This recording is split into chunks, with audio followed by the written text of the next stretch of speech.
নগাঁৱৰ পৰা উজনি অসমলৈ মাছৰ ৰপ্তানি বন্ধ কৰাৰ পিছতে আদৰণি জনাইছে ডিব্ৰুগড়ৰ থলুৱা মাছৰ ব্যৱসায়ীসকলে। এই ক্ষেত্ৰত বৰং লাভহে হ'ব বুলি কৈছে ডিব্ৰুগড়ৰ এখন থলুৱা মাছৰ বজাৰ চকিডিঙি বজাৰৰ ব্যৱসায়ীসকলে।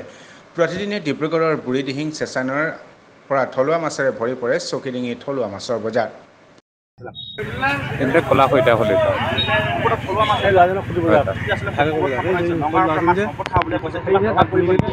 নগাঁও মাছটো বন্ধ কৰিলে ভাল আৰু মেডিচিন কিছুমান ক্ষেত্ৰত ভাল পাইছোঁ, কিছুমান ক্ষেত্ৰত বেয়াও পাইছোঁ। কিছুমান যোনটো বেপাৰী আছে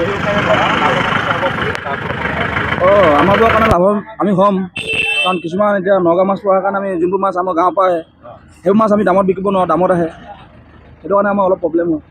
পৰিৱৰ্তন এটা আহিছে, মানে কি হ'ল আগতে আমি বাহিৰৰ মাছৰ প্ৰতি আশা কৰি আছিলোঁ বা যিসকল নগাঁৱৰ পৰা আহে, কিন্তু এতিয়া দেখা গৈছে যে আমিতো থলুৱা মাছে বিচাৰিম। গ্ৰাহক হিচাপে যদি বিচাৰোঁ আমি থলুৱা মাছটো বেছি অগ্ৰাধিকাৰ দিওঁ। বিহুৰ সময়তো আমি থলুৱা মাছটো বিচাৰি আমি হাবা ধুই খাওঁ।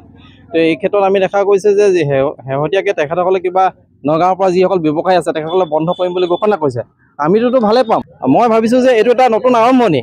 এইটো অকল আমাৰ এতিয়া মিডিয়া চাঞ্চল্য হ'লে নহ'ব, আমাৰ নতুন প্ৰজন্মই কিন্তু এতিয়া বিভিন্ন ব্যৱসায় ধৰিছে। তেনেকুৱা মৎস্য ব্যৱসায়ৰ লগত জড়িত হৈ যদি আগবাঢ়ি আহে, নিশ্চয় আমি বাহিৰৰ ব্যৱসায়ী, কেইদিনমান আগতে আমাৰ যি আন্দোলন হৈ গৈছিলে যে আমি অনা অসমীয়া যি ব্যৱসায়ীসকলৰ বিৰুদ্ধে আমি হাতে কামে লাগোঁ, প্ৰকৃত অৰ্থত আমি যদি বিভিন্ন ব্যৱসায়ত হাত ধৰোঁ, আমি জোতা মুচিৰ পৰা আৰম্ভ কৰি ডাঙৰ ব্যৱসায়লৈকে যদি আমি হাতত লওঁ, তেতিয়াহ'লে আমাৰ অসমৰ ভৱিষ্যত ভাল হ'ব। নতুন প্ৰজন্ম আগবাঢ়ি আহক, মই এইটো আহ্বান জনাইছোঁ।